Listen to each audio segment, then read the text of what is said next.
Il y avait du beau monde au Bourget pour le défilé Balenciaga, ce dimanche 6 mars 2022.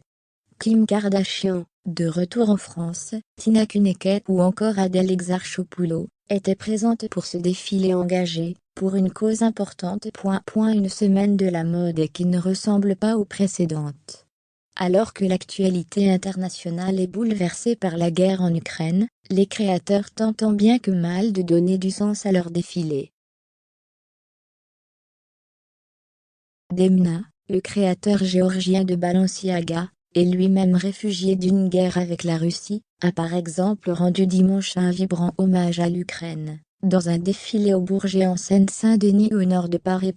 Des t-shirts bleus et jaunes, aux couleurs du drapeau ukrainien, étaient posés sur chaque siège, avec une note de défilé signée par Demna, expliquant pourquoi il a maintenu l'événement en ces temps, où la mode perd son droit d'exister, et la Fashion Week semble absurde. Vive l'Ukraine, pour la beauté, la force, la vérité, la liberté. En ukrainien, Demna a récité une poésie datant de 1917 au début, et à la fin du défilé, dans le cadre de la semaine du prêt-à-porter féminin à Paris. Ce défilé engagé a attiré de nombreuses personnalités, égéries de la marque ou simples admiratrices.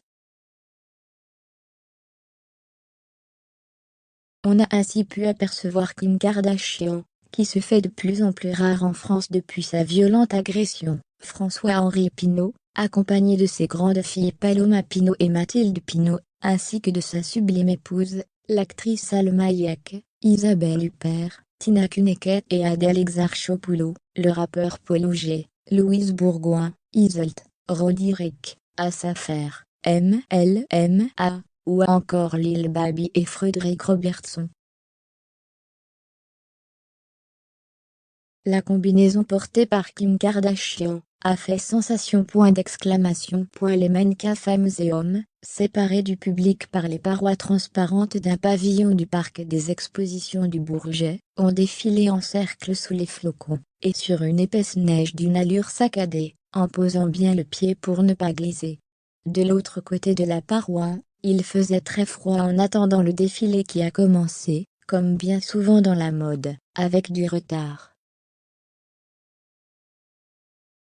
Des spectateurs ont alors revêtu les t-shirts ukrainiens.